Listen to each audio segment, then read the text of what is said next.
Bueno, vamos a continuar.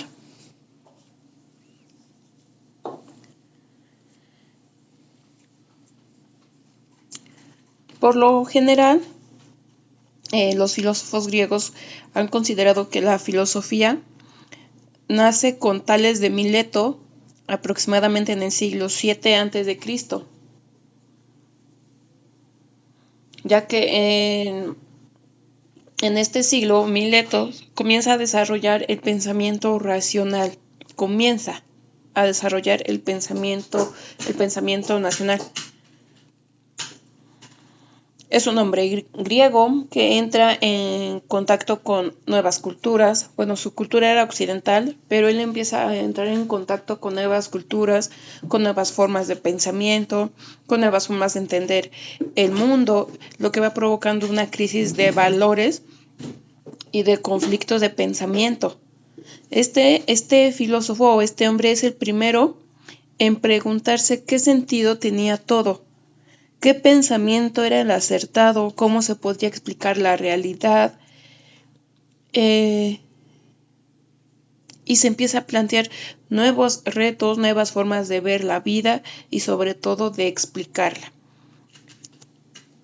Y aquí es donde se va empezando a pasar del mito al logos, o sea, del mito a la razón. Repito, Tales de Mileto es el primer filósofo en plantearse cuestiones como por ejemplo, ¿cuál era el verdadero origen del mundo? ¿Cuál era el verdadero origen del universo en general? Y para él ya empezaba a ser insuficiente la explicación divina. Ya era insuficiente para expresar de dónde aparecía todo o cómo nació todo, cómo es que existe todo. Entonces ya pretende él explicar esta verdad, como él le llamaba, a través de otro tipo de cuestiones que no tenían que ver ya con la divinidad o con los mitos. Salte de ahí, bebé.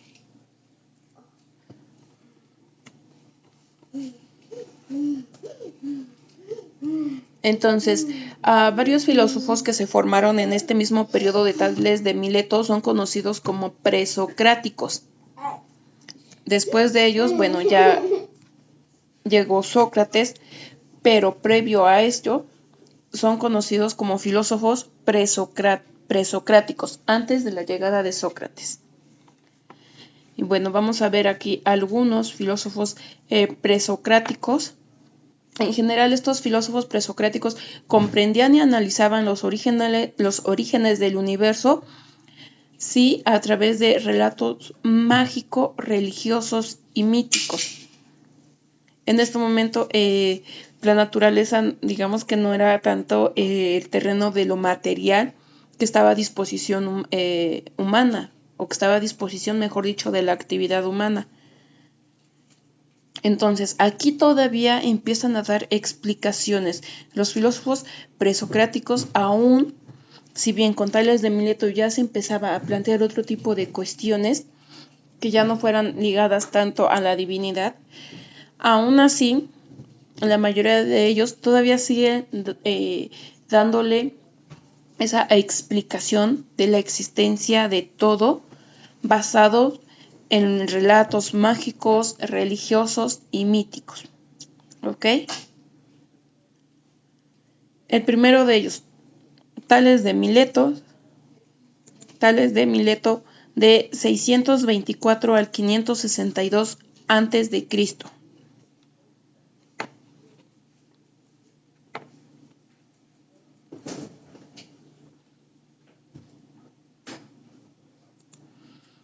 Y tiene como principio, uno de sus principios se puede resumir en la siguiente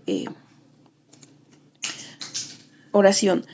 La felicidad del cuerpo se funda en la salud, la del entendimiento en el saber. Repito, la felicidad del cuerpo se funda en la salud, la del entendimiento en el saber. Para Tales de Mileto,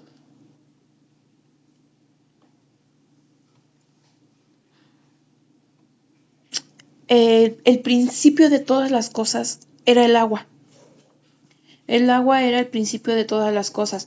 Él decía, todo es agua, todo es a base de agua, y es conocido como el primer, repito, filósofo de la historia.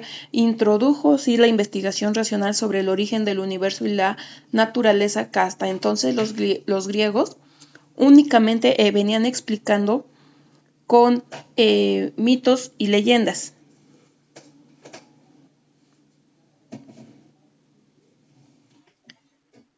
Entonces, fue el primer filósofo, repito, griego en plantear la naturaleza última del mundo, concebida sobre la base de un primer y último elemento, el agua.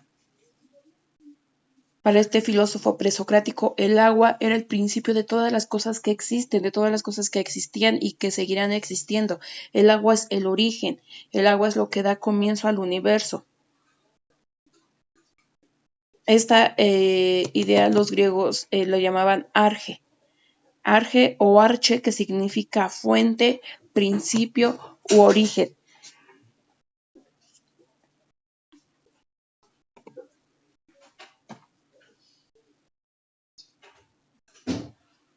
Entonces, una también de sus teorías, sostenía que la Tierra que pisamos es una especie de isla que flota sobre el agua. Entonces, Tales de Mileto quiso explicar por qué la Tierra a veces temblaba al no estar sostenida sobre bases fijas. Él decía, el agua ha quedado debajo de la superficie terrestre y hace que ésta se tambalee. Él trataba de explicar los temblores diciendo que la Tierra era como una isla que estaba sobre agua y que por eso hacía que ésta se tambaleara. Sin embargo, bueno, actualmente no, sus historias no trascendieron, digamos que tanto, o sus escritos, mejor dicho, de ninguna de sus teorías trascendieron. Sin embargo, ya después hay filósofos que vienen posteriormente, como Aristóteles, se encargan de promulgar algunas teorías de Tales de Mileto. Y esto fue lo que ayudó a que se conociera un poco más de este filósofo. Después de Tales de Mileto tenemos a Anaximandro, del 610 al 547 antes de Cristo. Anaximandro 610 al 547 antes de Cristo. Él decía, lo ilimitado no tiene principio, pues en todo caso sería limitado. Lo ilimitado no tiene principio, pues en tal caso sería limitado.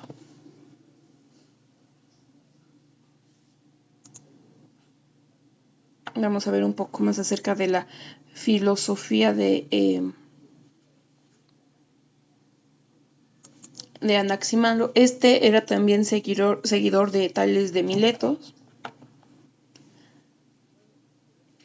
Tales de Mileto. Se sabe también poco de este presocrático. También se basaba también en la naturaleza. Él hablaba de lo infinito. El principio del apeirón. Anaximandro, como seguidor de Tales, definió el apeirón como el principio de todas las cosas. Como el principio de todas las cosas y lo que rige el mundo. Aquello que es indefinido, indeterminado, eterno, lo que no tiene fin, del que surgen todas las cosas. Él decía, el principio, o sea, el arge o el arche, como le llamaban los griegos, el principio de todas las cosas es lo indeterminado. Es el apeirón. Apeirón se puede definir entonces como lo indeterminado, lo ilimitado, lo que no tiene fin. Entonces, el principio de todas las cosas es lo indeterminado, el apeirón. Ahora bien, allí mismo donde hay generación para las cosas, allí se produce también la destrucción según la necesidad. En efecto, pagan las culpas unas a otras y la reparación de la injusticia según el orden del tiempo. Establece que en el apeirón todo sale y vuelve. No desayunaste nada, luego te mareas. No llegues tarde, te esperamos para comer, con cuidado. Perdón. Establece que en el apeirón todo sale y vuelve. Recordemos que el apeirón es lo ilimitado. Para Anaximandro, el origen de todas las cosas es lo ilimitado, es lo infinito. Entonces, todo sale y vuelve. Todos los seres surgen y derivan de él a través de una sucesión, de una lucha cíclica, día, noche, calor, frío, húmedo, seco.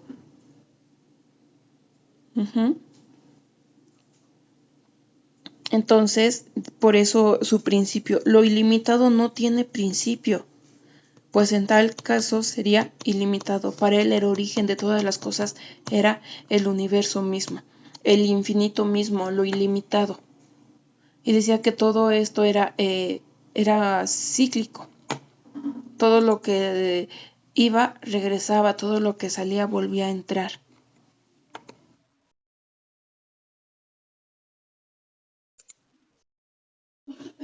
¿Ok? ¿Qué otro podemos decir? El apeirón. Algo que se me esté pasando de este.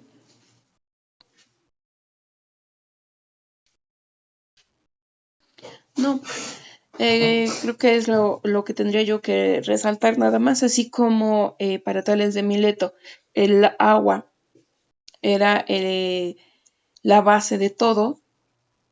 Anaximandro ve el apeirón como la base de todo, lo ilimitado. Después tenemos a Anaxímenes. Anaxímenes 570 al 500 antes de Cristo. Del 570 a 500 antes de Cristo. Lo mismo, filósofo griego,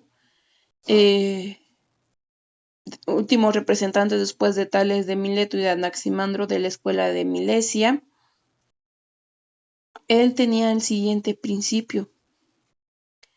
Como el alma que es aire nos conserva en la vida, el aliento y el aire envuelven y mantienen el mundo. ¿Qué se advierte de ese principio? Como el alma que es aire nos conserva en la vida, el aliento y el aire envuelven y mantienen todo el mundo. Para este filósofo, el aire era la base de todo. El aire era para él el origen de todas las cosas. El aire era lo que envuelve al universo, lo que nos envuelve a nosotros. Por eso dice, como el alma es aire, nos conserva en la vida.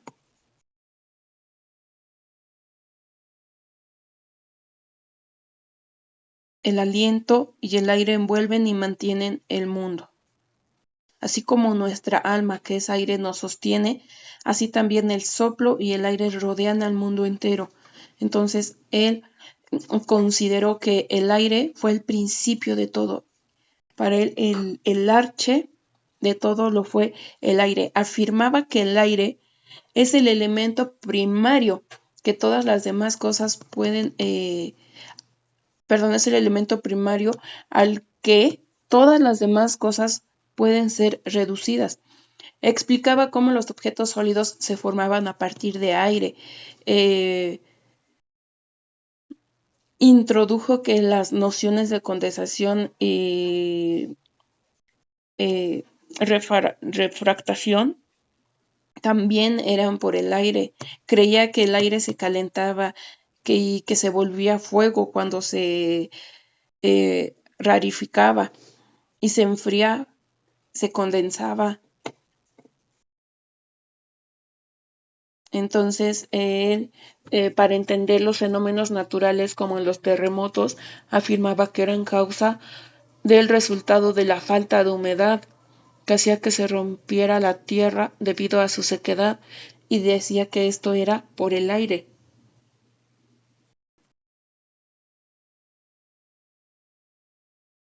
¿Ok? Entonces, para Tales de Mileto el arche fue el agua, para Anaximandro fue lo ilimitado, lo indefinido, para Anaxímenes el aire. Vamos con Pitágoras de Samo, 570 al 496 antes de Cristo. Todos estos filósofos presocráticos, bueno, de los que llevamos hasta ahorita, han sido antes de Cristo.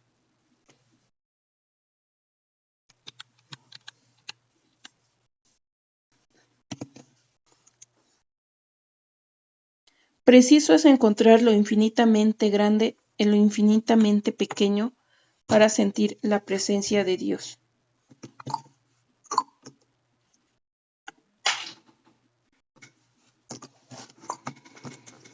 Preciso es encontrar lo infinitamente grande en lo infinitamente pequeño para sentir la presencia de Dios.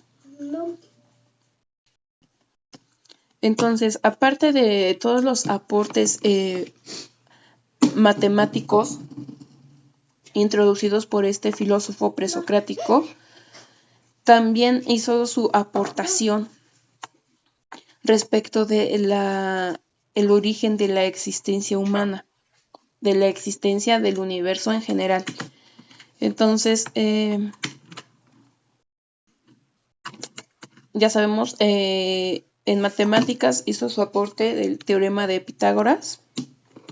A cuadrada más B cuadrada es igual a C cuadrada, los catetos y la hipotenusa, no sé si, bueno, supongo que en matemáticas sí ya vieron igual este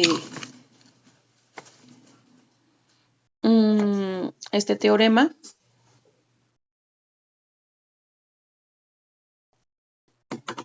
Entonces también hizo aportaciones en astronomía.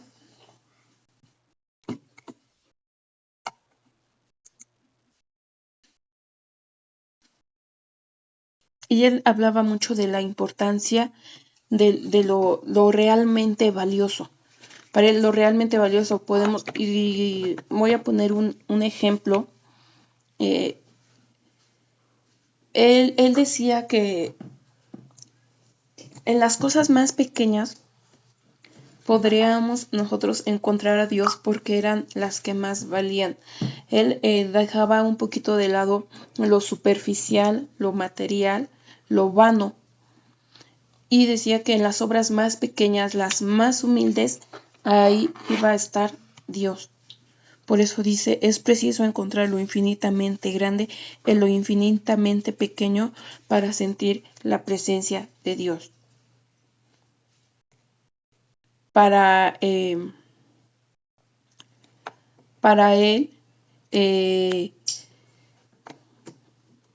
Dios estaba en todo. Para él, Dios era el origen y el arche de todo. Entonces, ven como cada filósofo va teniendo sus principios, sus razonamientos, sus teorías. Entonces, para él, Dios estaba en todo, desde lo más pequeño hasta lo más grande. Heráclito.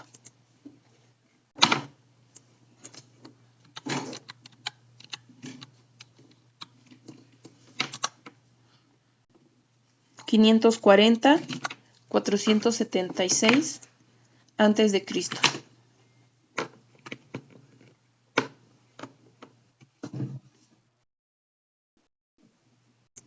Nadie se baña en el río 2 veces porque todo cambia, en el río y en el que se baña.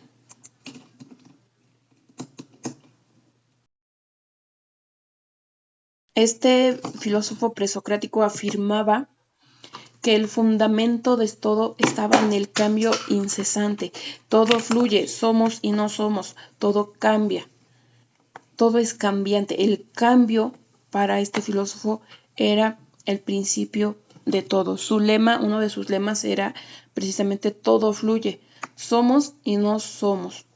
Era evidente que las cosas se transformaban y que sufrían un proceso continuo de transformación desde nacimiento hasta destrucción y que este cambio afectaba a objetos, animales y a nosotros como seres humanos. Creía que el mundo experimentaba un proceso de continuo nacimiento y destrucción del que nadie escapaba. Dentro de este cambio incesante de las cosas, Heráclito postula que existe una unidad o principio eterno encarnado por el fuego, pero esta es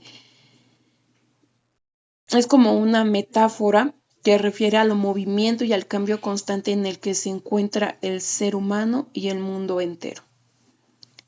Entonces sus ideas producen un poco de ambigüedad o confusión de la realidad, porque pues estructuraba esta existencia en partes, tuvo cabida la cosmología, la política, la teología, entonces, y ahí entre algunos otros filósofos empezaron todos a hacer un poco de controversia. Algunas de sus cuestiones, digamos, de confusión fueron, por ejemplo, esta. ¿Realmente conocemos cuál era el mundo interior del personaje al que los antiguos llamaron el oscuro? Al menos tenemos la esencia de un pensamiento.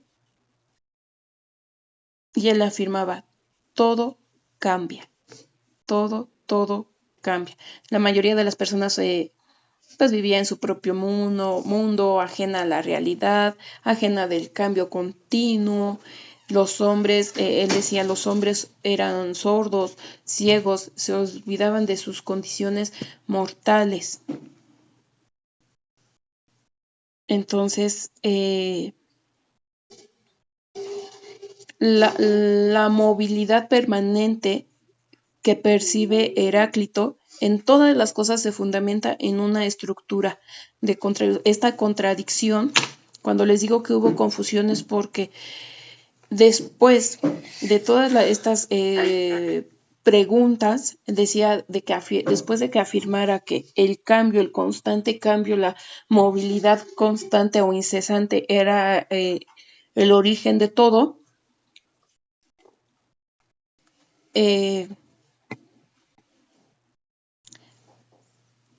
llega a la conclusión de que los ciudadanos deben luchar por la ley de la misma manera que luchan por defender una ciudad.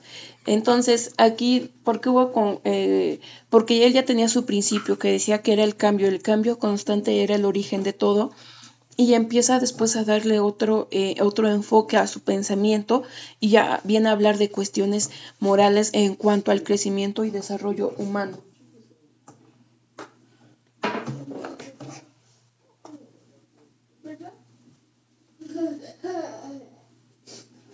Bueno, entonces el pensamiento de Heráclito hasta nuestros días pues ha llegado. Hay pequeños, digamos, retazos de sabiduría, constituyen igual algo primordial en la filosofía occidental porque su principio se basa en el cambio. Por eso dice, nadie se baña en el río dos veces porque todo cambia en el río y en el que se baña.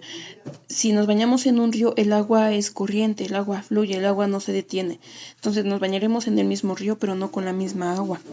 Y así como cambia en el río el agua avanza, nosotros también cambiamos. ¿Ok? Parménides. 540-470 antes de Cristo. La cama no se va a tener, se van a lavar las sábanas. Ok.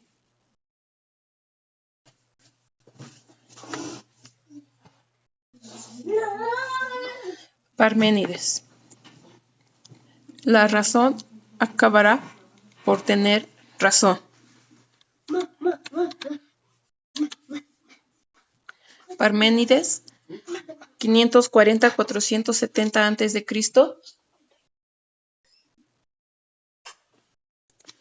La razón acabará por tener razón.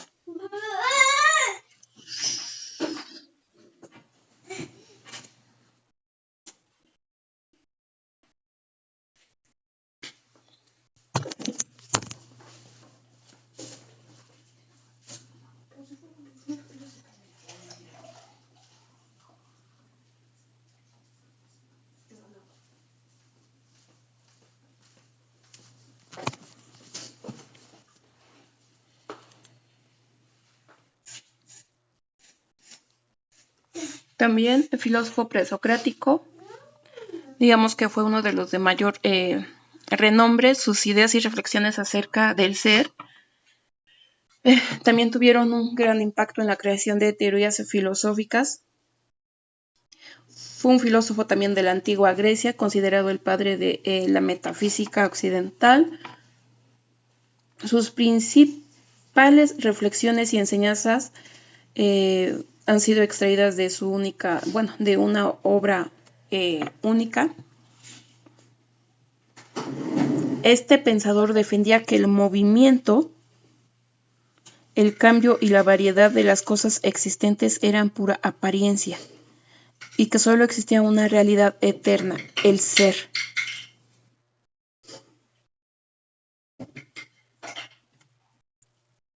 Que solo existía una realidad eterna, el ser.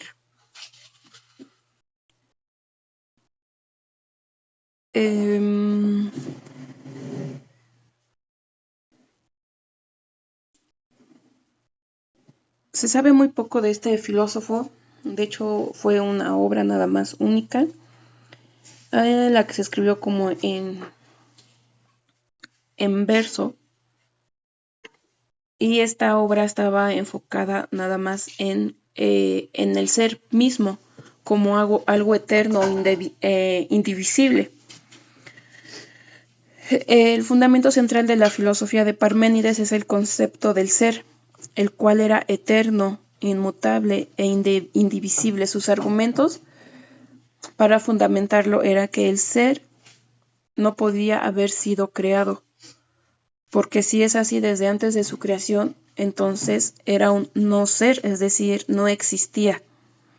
También decía que el ser no cambia ni se transforma de ninguna manera, porque si se transforma en otra cosa, entonces ya no es o deja de ser, por lo que se convierte en un no ser, y eso sería imposible.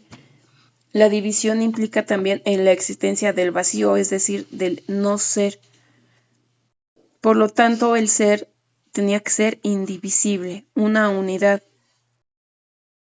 Entonces, Parménides se enfocó única y exclusivamente en el ser mismo de las cosas, y que esto características,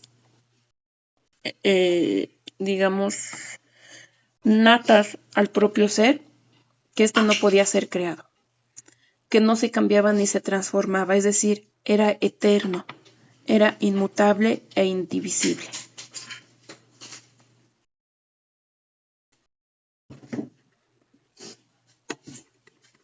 Siguiente, Empédocles.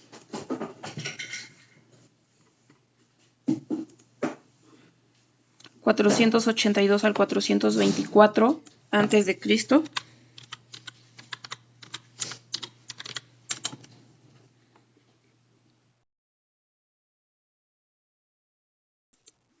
Es imposible que algo llegue a ser de lo que de ninguna manera es.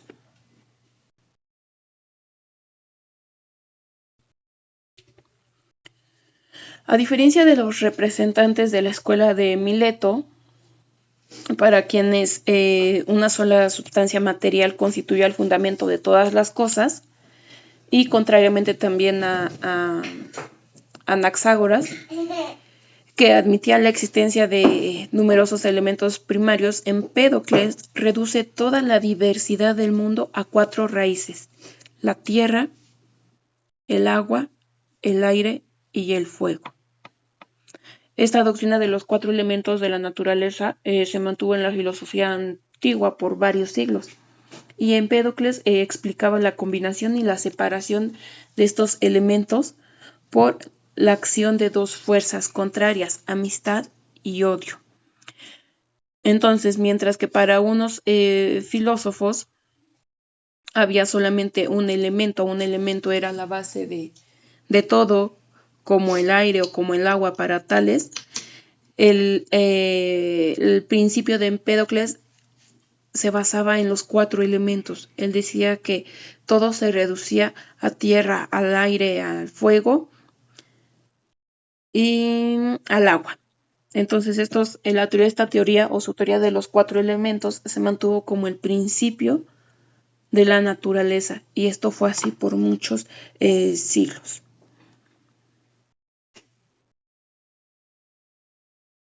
Y finalmente tenemos a Demócrito.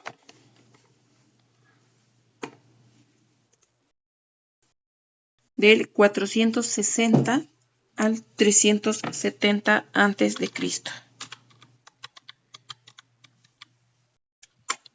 Los átomos viven eternamente, solo abandonan el cuerpo que ha dejado de existir y se transforman en otra alma viviente.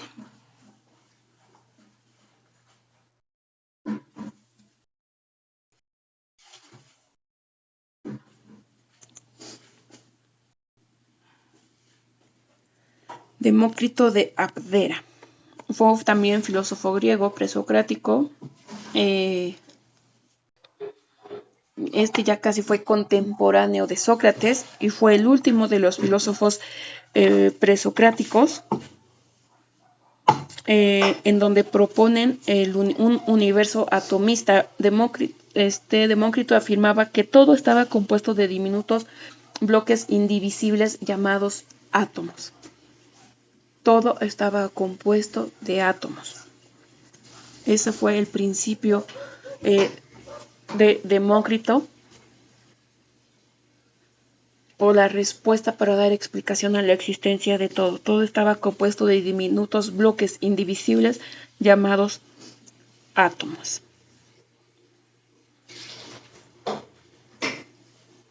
Esa fue la filosofía de Demócrito. Por eso dice: los átomos viven eternamente, solo abandonan el cuerpo que ha dejado de existir y se transforman en otra alma viviente. Entonces, por ende, fue el primer filósofo también que propuso lo que ahora se le conoce como la Vía Láctea,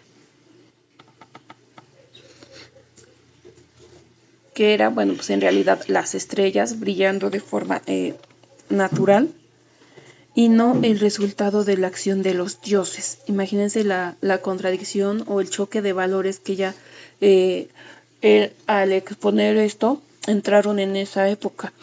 Decía que las estrellas eran parte de la Vía Láctea y que brillaban por su forma natural y no por el resultado de la acción de los dioses, como hasta en ese tiempo se creía, que se creía de la existencia de dioses, de espíritus y de almas, que era lo que hacía que brillaran estas estrellas. Pero no, él dice, brillan por su forma natural y forman parte de algo llamada Vía Láctea. Entonces, estos fueron algunos de los presocráticos de la filosofía presocrática o filosofía antigua. Y hasta aquí nos quedamos. En la siguiente clase ya entramos a lo que son los filósofos de Sócrates en adelante. Muchas gracias.